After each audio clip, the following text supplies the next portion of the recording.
Yeah. Are you guys ready? Are you guys ready for it? We're so well. The way we have a lot to talk about today. We have a lot to talk about, but I did want to do this very special intro, and I know Age is gonna really enjoy this one specifically. So, all right, everybody, are you ready for my amazing intro today? Well, konnichiwa, Kuroski-kuns. Welcome back to the Proxy Podcast. Yay! Bro, I'm our fam. Let's reach to the whales, eh? I can't do this anymore. That's right. You know what? I think I lost my hour. I think I only got like 5 minutes left. That's so crazy. Yeah, time dilation. I didn't know we were in a hollow. Bro, bear man's become wasted. Stop! That's enough.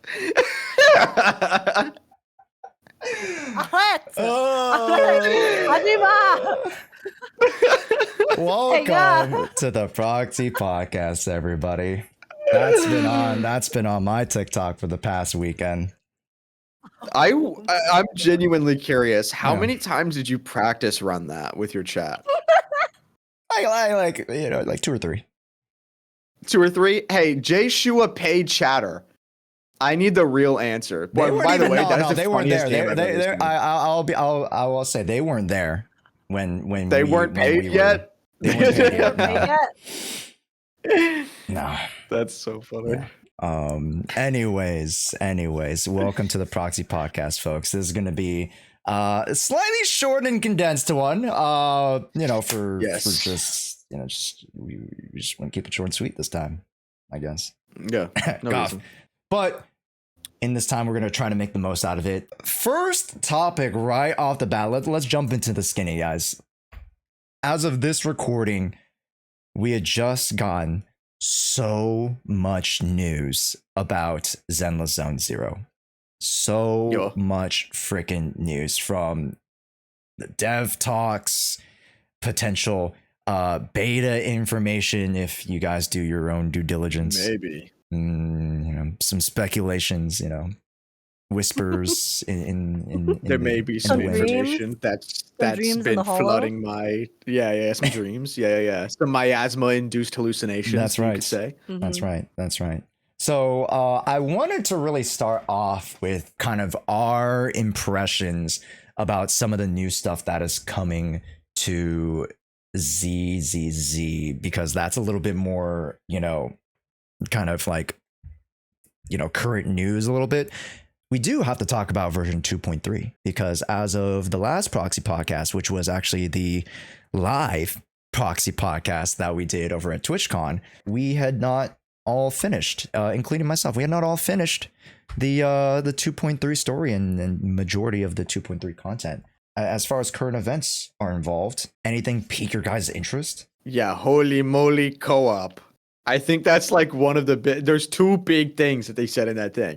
And that's 1, holy moly co-op, and 2, they finally admitted that they're bringing the AI plot line back, which to be fair, I think they always had cooking. I think we were always going to get that towards the end of the season. They're just like saying it so that people are like, oh, I guess I'll stick around. But I do think it was always going to be like that. Like that's what I think what season 3 is going to be a little bit about. And so they'll like set up into it a little bit at the end of season 2. But yay, they're bringing it back. I've been waiting for this plot line for so freaking long. Yeah. So I'm excited to. It literally is like kind of the MacGuffin, the setup MacGuffin for pretty much all of ZENLESS. Yeah. Yeah. So it'll be interesting to see what the co-op actually is. There's a lot of miasma-induced hallucination information that may be there that I would like to talk about, but will refrain. But it's gonna be cool. That's right. That's right. Don't let them become drowned ideals. Yeah, exactly. How about you, Age? I definitely have heard about all of these things that are going on, and Yeah. AI plot Have line, you I'm very actually or excited no? for. No, do you haven't seen you didn't see the official post or anything? Wait. I remember because under it was a tweet under like Az's thing or something like that, and you posted, "I'm gonna dodge all this shit like the Matrix," because you did not want to touch any of it.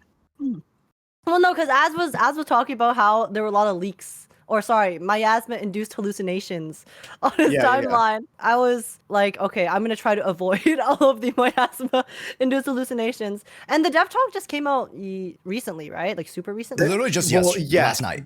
But the video one, you're like until I send that. Well, I mean, there's a couple machine translated ones, but if you want to wait until I give you like the manually translated one from the people in my like Discord, that'll be tomorrow. But otherwise, they do have like the text version for the EN one where they just like quickly ran through. Here's where so they basically this was a thing that they posted of like here's the feedback we heard. Here's how we're gonna fix it. They said, lacking direction or aim for main story, we got you. The main story's plotline objectives will become clearer and with more mysteries about the depths of the Limnian Hollow will now be gradually unveiled. Narrative structure feels familiar, characters popping up out of nowhere. We've heard you loud and clear. Plot structure optimization. The converging storyline structure aims to let players witness the growth of various characters, ultimately taking the stage together. In the future, we will deeply integrate narrative with gameplay to provide more diverse and exciting plot experiences. Get to know new friends early. Since version 1.6, we've been focusing on long-term character development and integration, with special attention to key characters and highlight moments. For example, in version 2.4, Yeshunguang will gradually get acquainted with the proxies, revealing untold stories. Will we still see old pals, or will they be left forgotten? Old friends are always here. They'll continue to appear in Proxy's lives and showcase new sides of themselves through the main story and events, like my wife, Venus. It says that, like Vanity's wife. It's crazy. Initial story. The main story will have an increased relevance to the AI plotline, and Internet will be regularly updated. Oh, that's huge. Yes, that is I know huge. a lot of people were like, we wish that the internet actually has more activity on it because it's just been kind of like nothing going on ever since the beginning. Yeah. I wonder if that means we're gonna get more like side stories, like commissions and stuff too. I sure hope so. And then, here's another new big one. New shops are finally here. The 404 Era Live House making its debut alongside some familiar faces. It'll be the Idols.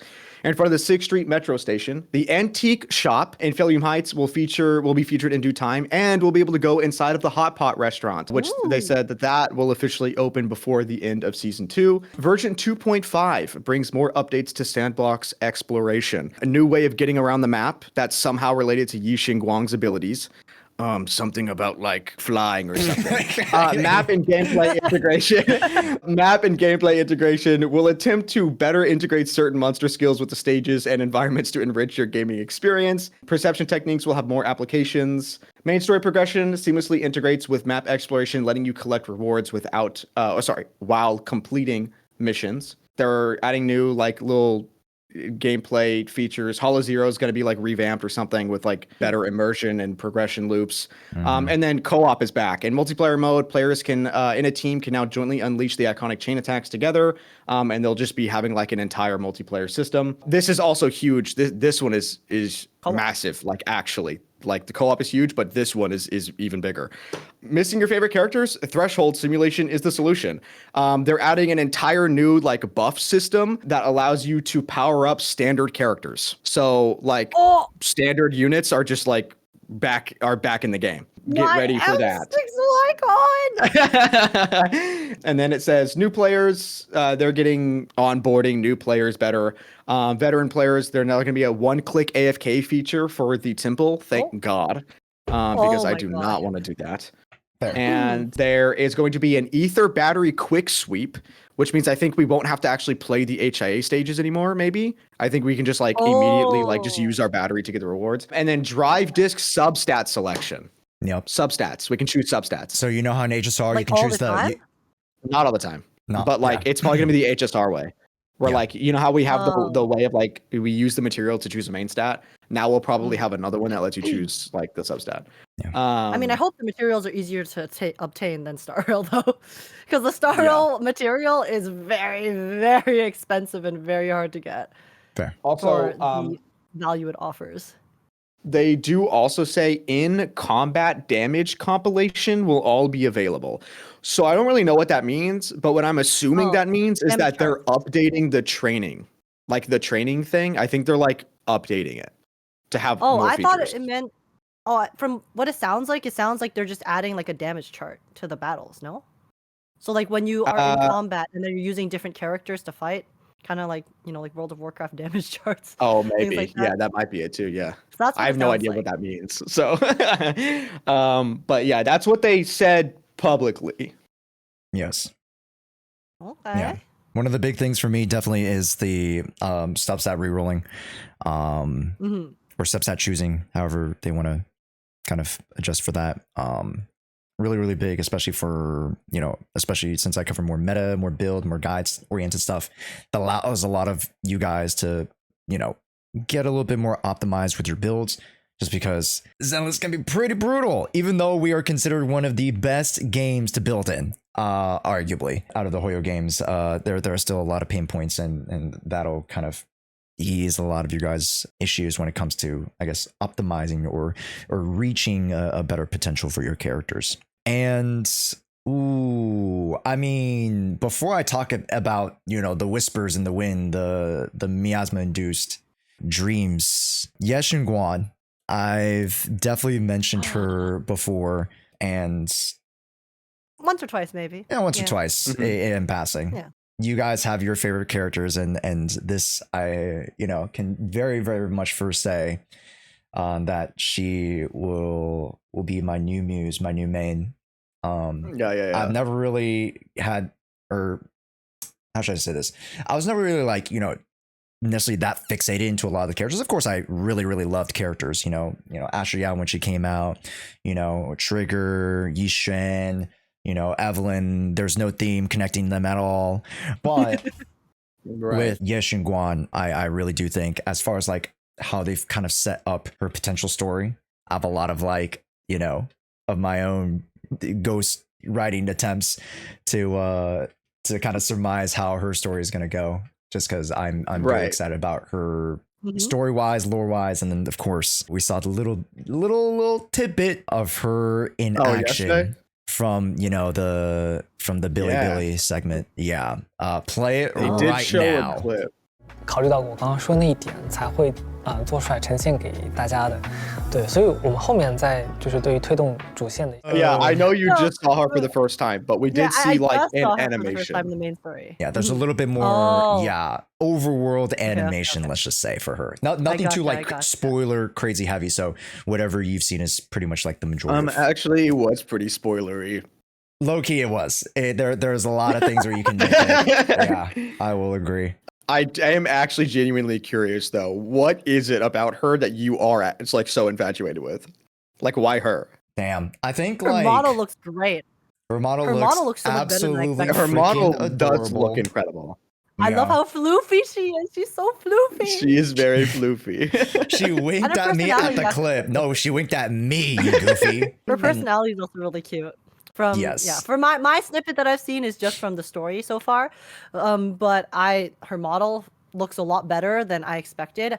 Initially, I will not lie, she kind of just looked like generic lawful character number 3 to me, like with the vibes of her, I guess, in terms of the Zenless cast. But then actually seeing the model and the detail, and then some of the design choices that they have made outside of that really brief teaser we saw from the back before, she looks great. I love the ombre in her hair. I love how floofy her model looks. Also, her personality is really, really cute. I expected her to be a bit more quote unquote ladylike, if that makes sense, for the kind of trope. Oh yeah. I guess I'm glad she's not. so little sister. I know. I love her personality. She's like a little sister, and it's so cute how excited she gets with the whole senior thing. I was losing my mind. She's adorable. Yeah, it is really cute. Yeah, and like Chad said, her voice is good too. But yeah, her expressions were just insane. Like, they did incredible work on the model. I would definitely say it is one of the best looking models that we have in the game for sure. Hey, from the meta perspective, there's so much potential let's just say, folks, as What of do this you mean recording, by that? can't say too What much. do you mean by that? Can't say too much. There's a lot of potential. There's a lot of memeing. I'll say this as a meme. I'll say this as a meme. A lot of people are memeing that she's a defense character. And to whether she is or isn't, I mean, that's just, again, people talking on Twitter. But miasma-induced hallucinations. Exactly. But I think from the little animation that we saw, I think that is a little bit far from what we can expect going into potentially 2.5 is when she might be introduced. So we'll have to see. No, actually, from the thing that they said, it says that in 2.4 she's gonna unveil some stories. So we'll definitely. I meant like banner wise. My bad.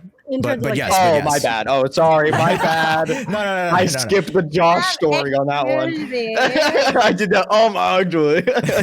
My bad. I'll take the L on that one. No. But you are right, because they did mention in the dev talk, and kind of this is why I wanted to like piece together some of the stuff that you were mentioning earlier, is that for the folks who did see the special billibilli program, they basically mentioned that 2.4 and 2.5 are going to be basically part 1 and part 2 to the final arc. Okay, question.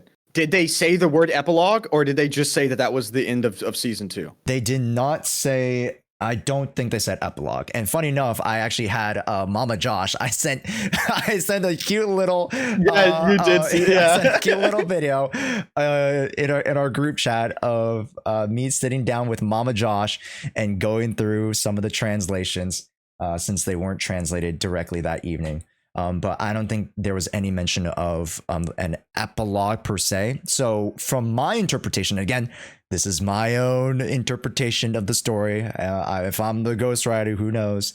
But 2.4 and 2.5 most likely will be the last arc to this mainline story. 2.6 and 2.7 will actually be a part 1, part 2, just like how Vivian and Hugo's part was in the latter halves or the latter sections of 1.x, and that could potentially be our Angels of Delusion storyline. But again, that's how in my mind it's shaking out to be, but that's TBD. I mean, that's also how am not opposed to that idea. I was thinking that they would still go 2.8 and then go to season 3. So I was thinking that because if you technically line it up, right? Yeah. Then they could still have 2.4, 2.5, like be the. Oh wait, no, they didn't. Wait. Did we go to 0.8 or 0.7? 0.7. 0.7. Did we go to 0.7? Hugo was 7, yeah. And then we jumped to 2. Yep. Yeah, 1.5 was Astra, 1.6 was Vivian, 1.7 was Hugo. Then yes, I would agree with you. There it is. I would agree with you. Yeah, I mean that's kind of how I thought it was going to shake out, like always.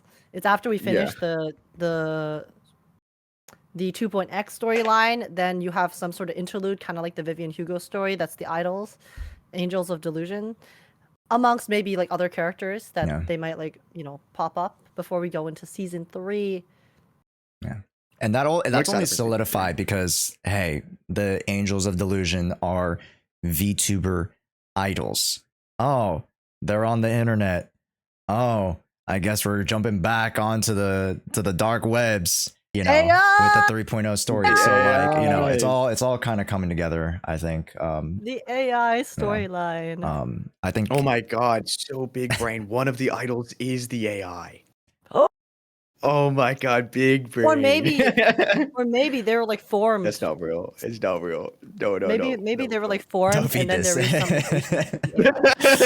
Yeah, don't feed it. I won't allow it. But I mean, it's a really fun time right now, I think, especially for the more like involved or integrated like ZENLESS Zone Zero fan. For those of you who are watching this podcast in particular, I assume that you guys are very involved within a lot of the conversations that not only we have but the community has. And then as we very, very swiftly, it's only a 12-week span of 2.4 and 2.5. Insane. This 12-week window arguably, and like we mentioned with co-op, there's going to be so much actual combat and actual gameplay oriented stuff, so much lore and story stuff that is actively being improved on and then executed with the story, that arguably this is the most important 12-week window ZENLESS has, I think, to set itself up for next year. Yeah, and I feel like they are constantly trying to really like kill it, in the sense they need to kill it. Sorry, not in the negative way of they're trying to kill the game. Like they're trying to make a impact on the player base that's really big, right? It's kind of like what they tried to do with 2.0. Like I personally feel like they kind of like failed a little bit on that front in trying to make that really big impactful move to get people talking about the game, get people really wanting to come back and really getting invested again. Kind of like how the end of the year 1.4 last year, they had all of these changes to the game with the TV mode, things like that made people really interested in being and wanting to give it a chance again and return to the game, maybe whether they're playing or have quit or have never played before. So then, this is going to be really important, especially because it's the end of the year too, right? That's usually when people get the most excited as well about these live service games and updates, because the holiday season, lots of people are home, right? And also money, right? You earn a lot of money during the holiday season. Companies earn lots of money during the holiday season. And then also, that's also when most people are going to be home, right? Like everyone has breaks. And then what are they going to do on their break? You want them to be playing your game. So they really have to, they're locking in. They're locking in for sure. So I'm very excited to see where that's going to lead. And I also hope with the co-op, I don't know how far the co-op is, but now that they're actually starting to implement like light bits of co-op, again, for me, the end goal of co-op is it's going to be so cool. I really want them to make like raid boss style, bosses that you can play with friends and work together with mechanics, things like that. Kind of like, World of Warcraft, all of those RPGs, those types of games. So if they can eventually get there and then make that kind of co-op exist in ZENLESS, it's going to be so cool. It's going to be so cool and so 100%. Fun, I think. I know that they would literally never do this, and this is my Destiny brain like talking, but I do think it would kind of be really fucking cool if they had like a storyline leading up to us like actually fighting Nineveh, but then it like stopped right before we do the fight, and then like a week later they're like, guys, there's gonna be a raid, and then when the raid unlocks, you have to fight Nineveh with your friends, and then there's like an ending cutscene whenever you like defeat Nineveh, and that like finishes the story. They will literally never do that. They'll never do that. But I'm just saying, it would kind of be gas. Yeah. Why'd you have to plant that in our heads now? Yeah, sorry.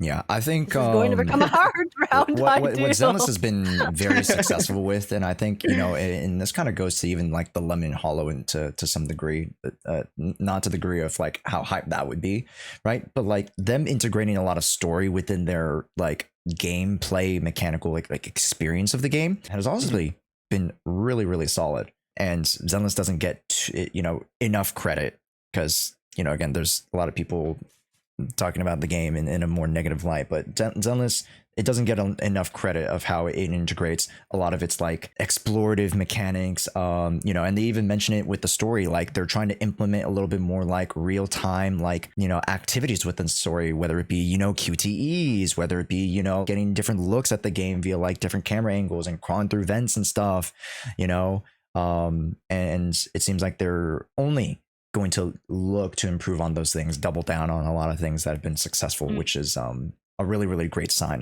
especially since the community wasn't too certain. And one of the concerns that they very much echoed at the beginning of the special program was that we see the feedback that you guys seem somewhat confused, or you guys don't necessarily understand the direction of the game, because we didn't necessarily translate, or we didn't really kind of define a lot of those things for you guys. And it is now their kind of their what is it, the operandi, whatever thing, something like that. You guys know what I'm talking about. Modus operandi. There you go, Tanuki. Modus There you go. Yeah. You guys knew what I was talking about. I was like, wait, there's a word, Wait, close phrase it up, for close it. it up. Yeah. I feign my intelligence, so I don't know. Yeah. But that is kind of their number one goal, to be a lot more, not necessarily transparent in the sense of like dumbing things down, but making sure that we understand intent. Intentionality is so important when it comes to execution of a lot of things. And if we don't understand why they're doing certain things, it's hard to understand and start to really like grasp onto a lot of these concepts. So, and I think they were also kind of figuring it out too, right? I know we've talked about this a lot, but 2.x as a whole, they definitely had to, throw things off a bit. I probably threw off their development cycle quite a bit because they were also themselves on the back end figuring out how to really just put the game together after the absolute like lynching of the TV system, because they would have had this plan from before, right? So I think it's really nice that we've been able to see them really stretch their legs, especially with the story now, where we have like even in this newest patch, right, in the main story, you're starting to see them, try out even more things. That's just small things in terms of the visual storytelling, such as when we're walking towards Yadhari at that one point, and it's just like the voices surrounding you, and then just like more creative maneuvers for them to show us the story that is not just, through the ways that we already know and have seen, which is that's like, sorry to bring Wuwa into this, but that was one of the things that like I've been really enjoying from Wuwa, is that they constantly have been trying to find new ways to tell the story, even when they don't necessarily need to, right? I think people are like, oh my god, it's like already so good, so then they wouldn't be complaining if they just kept that status quo. But the fact that they keep trying and they keep trying to add these new things, and I'm seeing ZENLESS do that as well. I've seen them do that throughout these past few patches, where they're really trying to just find more creative ways to actually showcase how they can give us and feed us information throughout the main storyline. It's been really nice to see, and I think now that they're starting to they're feeling more secure in the direction they want, and they're also trying to be more clear with us, the players, with that direction as well. Like you said, the intent behind their decisions has definitely it'll be nice to have like a lot more transparency, so then we can have that trust, right? Yes. Because while we trust them, to a certain extent to do things for the game, the more like, context, the more we hear from them, the team behind their decision making, the more confident we're going to feel in their decisions, because then we'll understand why they're doing certain things, why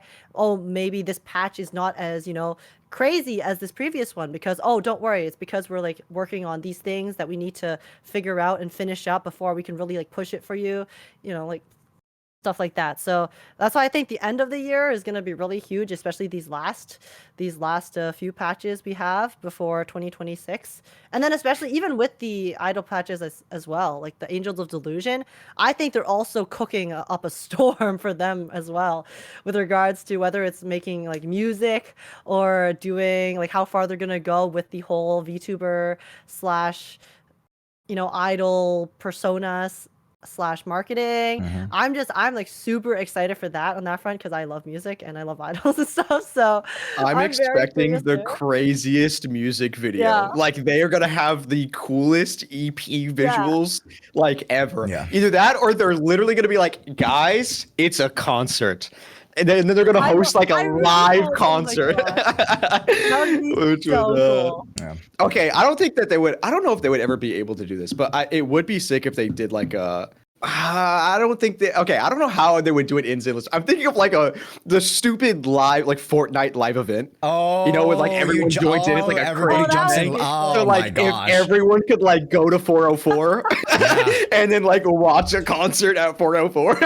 No, they should definitely cool. do that. And like, of course, like obviously they would host it, like the way Fortnite does it is that they host servers, right? And people join those specific like servers. I think like they could just like update it live to where like at this point in time that the screen will come on, or like the concert will start at this time and everybody can watch it just within their games. I think that still would be very, very doable. Yeah That's so sick. That's a great concept right there. That Holy would shit. be that's That'd be actually so really, fucking I didn't sick. even think about that. Yeah. That would be amazing. Yeah So then it's like we can all watch on our games together. Yeah My thing was Same. like Yeah, they yeah, would yeah. bring in So like cool. famous VTubers to like sing their songs. Mm. Like Mori Calliope, they would bring in Oh, like I don't know, Iron Mouse to sing or something, and they would bring in like bunch of the more well-known VTubers to kind of bring at least the songs to life. Maybe not the characters, but anyways, I love machinations. I just love music. I will definitely be covering. I'll definitely be covering some songs from that. Hell yeah. I'm sure there's gonna be some bangers. So Get your own little animation. You're on stage with them. Yeah. Can You're I like be dancing like and singing. the symbol? Oh, Can I yeah. be like the drummer number 2 so I can actually get some credits in there? I'll be the one with the sticks doing a little dance. Doing the little like. In the back. don't worry, I'll be putting you guys in there. You trust. No worries. No Let's go. worries. Let's You're go. coming. I guess you're coming. But yeah, so to touch up a little bit on what Age was saying, I do like the fact that the devs are like just trying a bunch of shit. And I think that they, even if we didn't give them the feedback that we're giving them, because they are changing shit to our feedback for sure, but they have they've said on multiple occasions that they don't want to keep doing the same thing. They're like a newer dev thing, so they want to keep trying shit. So they were just always going to, I think they were always planning on just throwing stuff and just seeing what works. And they have. I mean, the events that we've gotten, like the variety of events, like the mech fighting event thing, that was super sick. They've experimented with like some of the rhythm things. In fact, I wouldn't be surprised if we had like an even more advanced rhythm event when the idols come out. I low-key think like, why didn't they just implement like either like tap tap or like Guitar Hero? Like they could have just like given us that, and like it would have been a little bit more work to set up than what they have now. Hey. I think we all you can never agree know. we definitely want most something recent more one, with some of the songs, rhythm like games. specifically one song, was still actually. I was surprised. I was impressed with how, with the most recent rhythm event, some of the songs were actually a little bit challenging. Like I actually had to try to get perfect. So it was nice. Yeah, that event was a little embarrassing on my end. I'm not gonna lie, but it's okay. It is what it is. I would like to see more. I was thinking like, Age, do you know that like, or even as if you guys have been to like, Japanese arcades, maybe you even saw this, on your recent trip as the one where it's like the circle. not the circle I one. Yeah, the saw circle one would a be interesting. You hit like the side, and you like there was like Taiko 4 drums? people. No. Not that It was one. like I'm thinking of some like crazy machine. of the not the bongo drum one, the taiko drum game. It only has two. Okay, it only has 2, but like there are bars, and then like that'd be so much more like integratable. Yeah, essentially it's what they're doing with ZENLESS, but then they just add 2, and then they just add the little taiko bar drum thing, and then anyways. I think they're building up to it. Hopefully. Yeah, they'll get there eventually. There will definitely be a rhythm game in the idol patch. So there's no question about that. If they don't, I will. I would be surprised if they don't. But one of the other things was they did actually mention before. I'm curious on how they're going to continue to like increase on it. In the past, on like the last dev talk, they mentioned the fact multiple things were re-mentioned in this new dev talk, but the biggest one was they were saying that the community didn't like how we would meet people in the story, and they would just start having a conversation as if we'd met before, and they were confused because technically we did meet before. It was just like a very small thing that happened in an event. Yes. The biggest one at the time was Astra, right? Because if you didn't do the event where you talked to Astra when she was connected to Snap, then you had no idea that we interacted with Astra when she was a Bang Boo. And so that whole thing like apparently confused a lot of players. So they mentioned in the last dev talk that they were going to work on integrating future characters like in a better way in the main story. That way you realize that you had like talked to them, which I feel like they did do pretty well until the whole Idhari Lucia thing, because that was like everyone's main complaint was that they came out of nowhere. Now, to be fair, they did kind of do what they did before, which is lightly hint at them, right? With the usernames. And we had no idea like who they were, but there were 2 other users that were mentioned in Yuzuha's bio. And it was like, yeah, she's best friends with these people. And then when we figured out that they were those usernames, then like it made sense. But technically they came out of nowhere, right? Yeah. Because they were even drip marketed before they even had the event where we saw Lucia's model in game. And also in that event, we didn't even see Idhari. We literally didn't even see Idhari in game before that, but whatever. So I'm curious how they're going to do better at that as this continues, because they have with like Yeshunguang, right? Literally, they're like, hey, Jufu was like, if you see this girl with this, you know, with the hair and with the tail, hey. Well, because like for how they could do it better, they've actually done a pretty good job of it before with Trigger, right? You have Trigger show up in some previous story, whether it's just a voice or even just like having those calls. And even right now, right? They teased Seed pretty well as well from before, because we could hear her voice over the calls. So I think like the way that they did it with Yidhari and Lucia, if they just did like a little bit more of the tease, I think it wouldn't have been as bad and it wouldn't have been as out of nowhere. I think like another thing with Yidhari and Lucia was because people were very kind of like disgruntled about the designs themselves, but in terms of the continuity of like, or feeling like they have a more natural introduction to the story, let's say in the 2.1 story when their usernames are mentioned, right? Maybe we actually get to see a few of their like interactions or the chat messages with the current Spook Shack members that we're with. I feel like that in itself would have already made them feel a lot more real and a lot more present, rather than just being like, oh, these usernames exist. So they exist. Just trust us. But yeah, I agree 100%. However, I guarantee you, like the main thing is they want to see the model. Like the community like would want to see the model beforehand, which is why like they did a great job of it with Vivian and Hugo, right? Because they like, yes, it was still in an event, but they actively like were there. Like I think Hugo even spoke in it.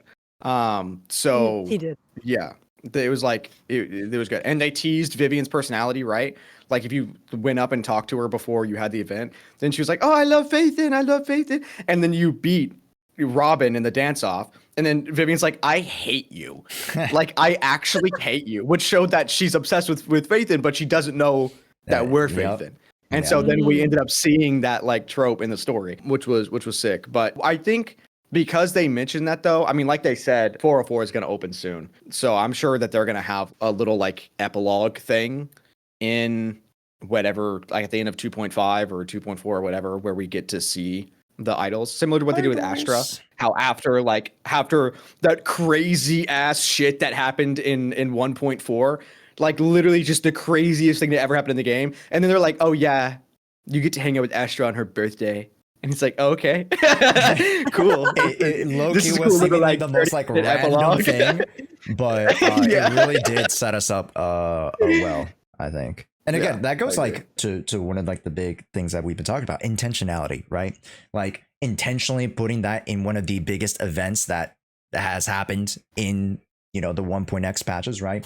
Or like, let's say teasing some of the idols in the summer event in 2.1, right? Like these things are going to be very, very crucial. And it's not to say that you need to just like outright flat out think, hey, take a look at this character. Look at them. They're about to appear. Please pay attention, right? That you don't necessarily need to do that. But again, there have been ways that have been a little bit less successful, and they're really looking to find a good formula, because there are ways that they've been tossing stuff out, right? They've been experimenting with a lot of things. So looking to refine that formula a little bit. The best showcase of them doing this, Damien, because Damien's gonna be playable, right? Damien's been here since the beginning, baby. Just you wait. Yeah. Oh yeah. No, but on some real stuff, like Zhao and the way that they like did it with Banyue in this one, like fully here, like fully in the story, like actively. Yes, they are a character. Specifically Zhao. Like Zhao, we know, like, yeah. Awesome. I cannot wait for her banner. She's so cool. Guys, watch out. You're trying to fight the person who killed Isolde. Yeah. So, yeah. Damien hasn't even gotten his ear pierced yet. So he's safe until that happens. For the power that Az holds. That's right. Be careful who you're fighting with. When he gets that, I'll kill your favorite character. When he gets that earring, guys, you know. It's over. Okay. Let's not put death wishes on my favorite character now. No, like, No, like, just a little aside before we move forward. I don't know if I told you this age, but like when everyone was sad about like Pompeii unaliving, and I definitely told my chat about this. I was like, for me, I've never really like felt too attached to an NPC character. So when Isolde was, not so spoiler alert, come on guys, play the goddamn quest. I mean, I already mentioned it. I already said it. Oh no, just for like the greater folk. But like, again, when Isolde unfortunately passes in the Hollow, like I was just like, my heart, I'm just like, god damn. And especially since a lot of her potentially wasn't necessarily realized, even though she really did have like a good arc and good motivation and good depth to the character. I think even still a few people were looking for a little bit more from the character. But anyways, aside from that, that was my little side. We can move on to our next greater big topic. I was gonna say I do think that she was really well written, because there was a lot of small details that like showed that you could have connected the dots that she was like Mevarak, which I'm upset that I didn't realize. But it's so obvious in retrospect.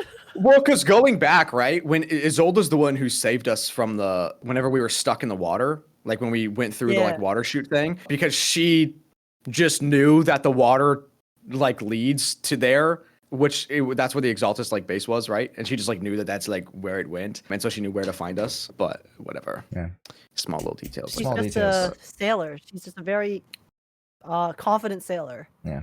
The whole. Did you have another big topic, or were you just gonna ask about? Well, I mean, I've one thing to tag on is that. Yeah, I have one thing to say. Well, it's also I think the fact that we get to see these NPCs throughout multiple patches, because the Isolde backstory, the build up that we got with Isolde wasn't in the patch where it was like she was the main focus, right? And we got to see them, so we got to see them essentially lingering throughout the story. We got to get that gradual development before it all comes to a head, so then it feels a lot more impactful versus some of the earlier ZENLESS patches where it's like the characters, the NPCs, they show up for one patch and they disappear. They show up for one patch and they disappear, right? Like, for example, Pompeii, I was sad about it because I was just sad because he was hot, so he would never become playable. But also, like, his story was good, but then it doesn't like hit as hard because he's only showing up for that one patch. So then when you have characters and NPCs that only show up for one patch before they die, then it also becomes a bit of a pattern, and then it also makes it slightly predictable as well, right? Versus having multiple NPCs appear throughout multiple patches, and then some of them are more important than others, but you don't really know until the story really builds up to those specific plot points. So then that also helps with people's immersion a lot. For me, that's one thing that I love a lot in stories, is when, especially in these live service games, when they actually allow characters to have this gradual development, and it makes the world feel more immersive as well, because then it feels more natural too. It feels like they're actually living in that world, they're actually existing in that world, in that story, amongst these characters. And then when they have their subsequent motives and things revealed, it makes more sense. It feels less forced, and it feels less like, okay, NPC number 6 is now like appearing, going through his arc, and now dying. So then 100%. Yeah, and then same thing with Damien, right? Obviously. Yeah. And so Bringer was actually one of the really good NPCs from 1.x, is because he appeared through he was teased for multiple patches. He was like referred to until we finally see him, and then we see like everything that's going on. So then when it actually happened, like, this guy who is supposed to be so important, has so much power, is doing this. It's like, shit, that's not good. How corrupt and how much power do the Exaltas really have if you have someone who's this powerful in New Eridu who is also with them, right? But I hope that they really do keep that up, and then they also hopefully will make this sort of cross-patch character development also appear for, and not just NPCs, but also for the playable characters as well, because those are also the biggest characters, the most like shiny, the most important quote unquote characters in the game. So if we can see more of that cross-patch development, like with, for example, Minato, I think Minato was really, really good, because we got a lot of development from him from before, and then now we get to see it kind of come to a head. So if we could see more of that with more of the playable characters as well, it would be really, really neat. And I think, like you said, they're doing a good job with that, with bringing Zhao into this one, bringing Banyu. Oh my god, my brain, bringing Banyue into this patch and having them really relevant to the plot and doing all of these things that are, important. And then so later, as we progress with the storyline and learn more about Krampus, then you're more invested in what's happening and what's going on, and then subsequently the characters as well. So we do also, technically, we still have one villain that can come back. That was there at the very start of the game. Or, well, earlier patches. there's also Lucius from the Sons of Caledon patch. That is who I'm talking about. Yes. Yeah, Lucius is the one that I'm talking about. Because bro just left. So they could bring him back. Yeah. They could bring him back at any point. So that will be very interesting if they do. Because then if they do bring him back, I will oh beat my him to a god. pulp. Oh yeah, you hate him that bad? Kill! I know. Hate him. See, this is I feel that it's not I sympathize with it, I empathize with it. It is. Yeah, I feel that shit. No, I you know? get it. I feel that shit. I do feel that too. Okay. I was That gonna say rat bastard. they could also bring Jolly Jenny back, make her playable. Make her playable. Oh my god, Jolly yes, Jenny, Jolly you Jenny have was so cool. Monica, like there's so many like characters around the world that they're kind of hinting at, right? 100%. I don't know if I want Rain playable. Like I love Rain like a lot. She's one of the most goated NPCs, but I don't want her as to an be in the NPC? field. She's goated as an NPC, and I don't think it makes sense for her to be in the field. She's a hacker. That's what she does. No, I agree. The- That's the- how the I felt whole- about 'cause if Basic. she could have a training arc, but like if she we the entire chapter 3 was seeing her not be able to handle herself. Yeah. Like that was the entire thing. So Yep. yeah. But and kind of to bridge some of the stuff that we were talking about just now, some of the stuff that I want to talk about 2.3 and even just the greater, updates about the story and kind of like refining direction. I'm going to all bridge it together with this one single character topic, and that Oh, perfect. is Sarah. Yeah. Yeah. Anything She specific about her, or is a just the villain fact that that she is- we have yet to uncover a lot of her truer motivations. They are actively, the devs were actively mentioning that they are wanting to do a better job of kind of fleshing that out for the player base, as they understand they haven't really been doing that. And they even made a note. They were like, oh yeah, the players seem to be like, oh, they played the experience and that was cool, but they don't actually know what's actually happening afterwards, or like, the greater direction of it. And that not only includes the proxy storyline, but that very much includes the antagonist storyline with Sarah, who is, the greater antagonizing force from even just the start of the game. Which, how did you guys feel about her entry in 2.3? I guess we'll start there. I'll let you go first, Age, because you just Finished it. Oh.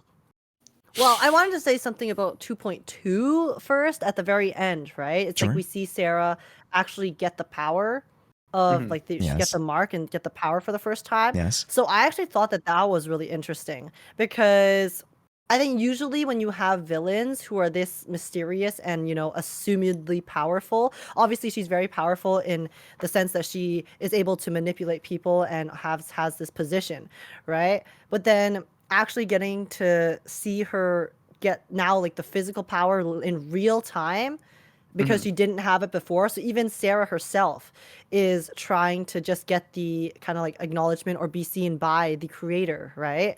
I thought that was really cool, because then it kind of grounds her a bit as a villain, in the sense that she's not this sort of like out of reach character that's just like knows everything, is super powerful. It's like, obviously she has a lot of things that we still don't know, and I'm sure she has a lot of motivations and puppet strings behind the scenes that she is manipulating, but it was just cool. I'm sorry, I can't articulate myself very well at the moment, but yeah, it was nice to see that, because we get to see her basically develop in real time as well, and grow as a villain alongside us, even if we don't necessarily know what she wants. And then in this storyline in particular, I really enjoyed the fact that we are getting to see a bit more of her direct involvement in some things, right? Obviously, she has been kind of like behind the scenes doing things this entire time. But then now we actually got to see her physically there. She was physically talking to Moss. She was physically, bringing Yidhari to the Hollow and doing all of that stuff and trapping her there. And then also, literally talking and trying to kind of bring Yeshunguang onto her side in the present, right?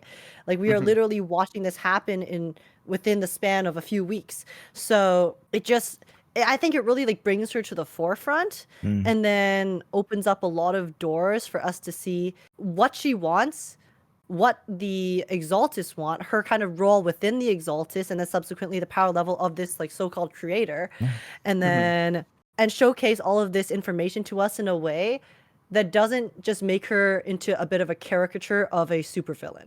There it is, yeah. Yes, I think that the entire plot line with Sarah has been very, very interesting, especially because, we don't really know what she is actually going for in terms of when she sees the creator. But it's the fact that she started off as a not shown character on screen. Like they showed every part of her except her face for multiple shots during when Perlman was on TV.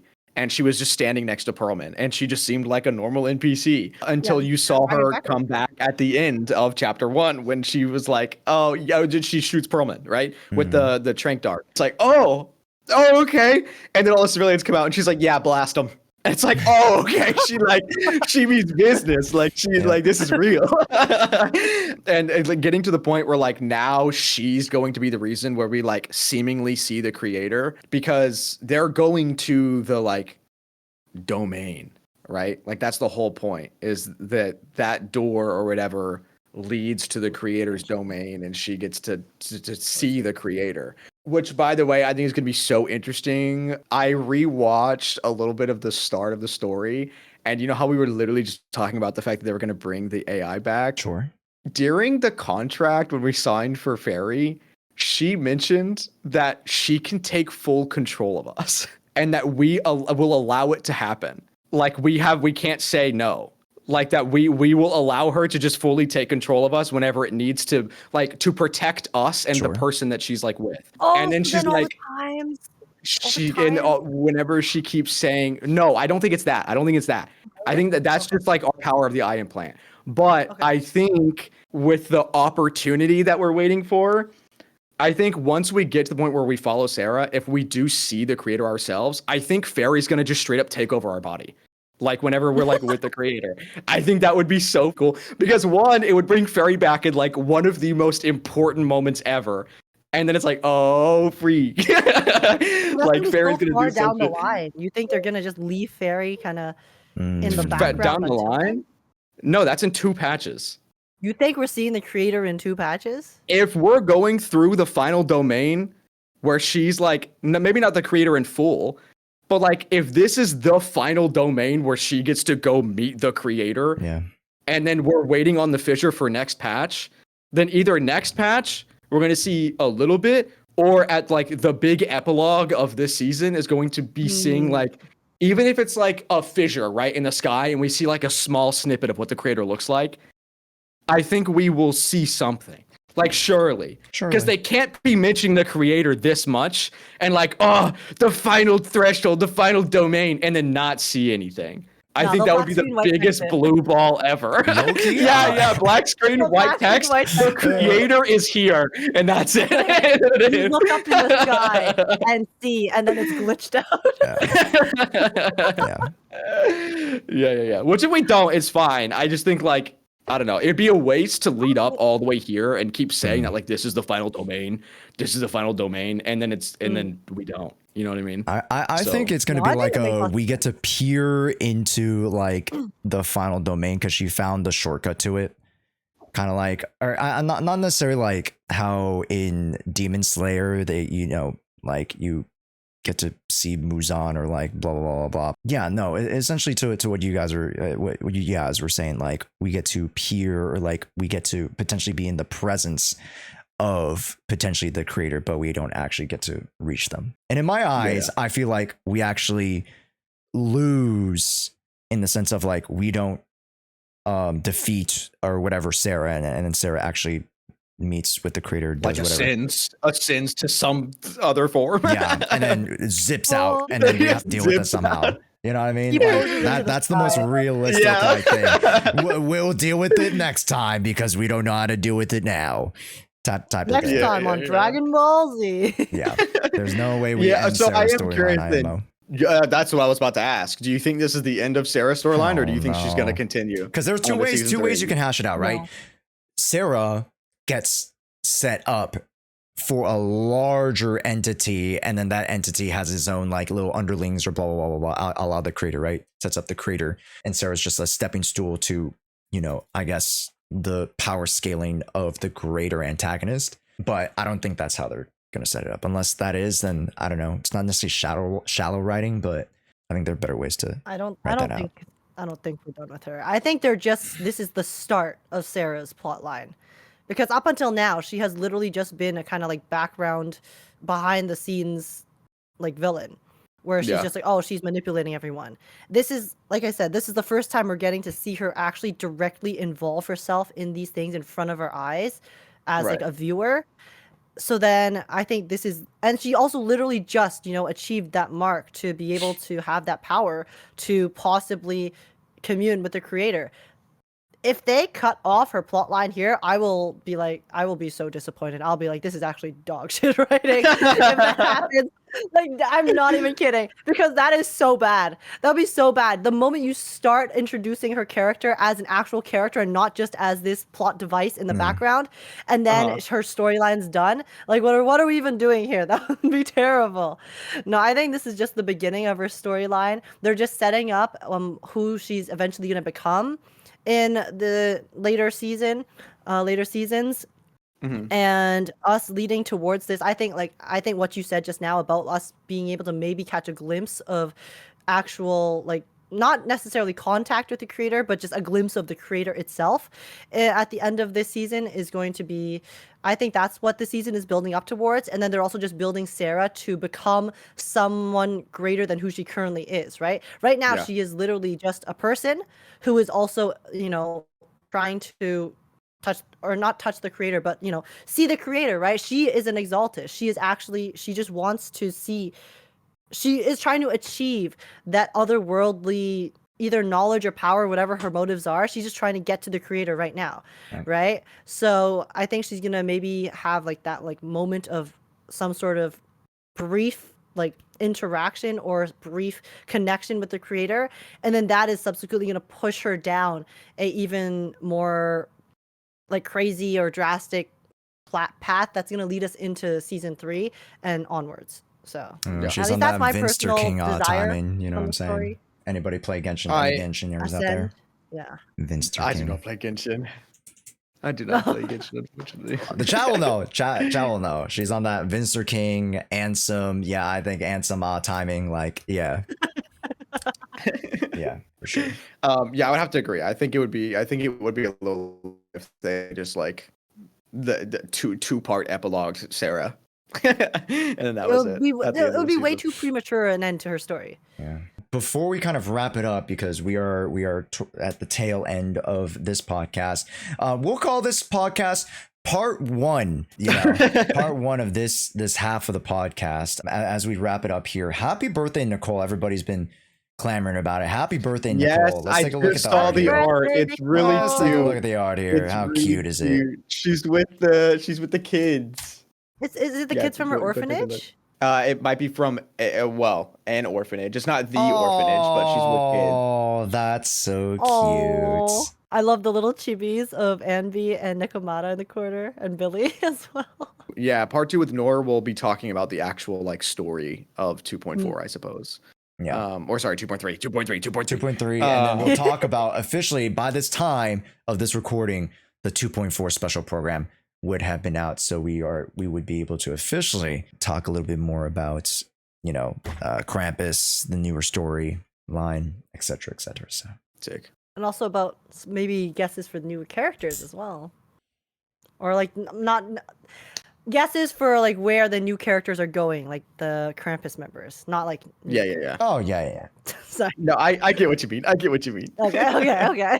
But I think that'll wrap it up here, folks.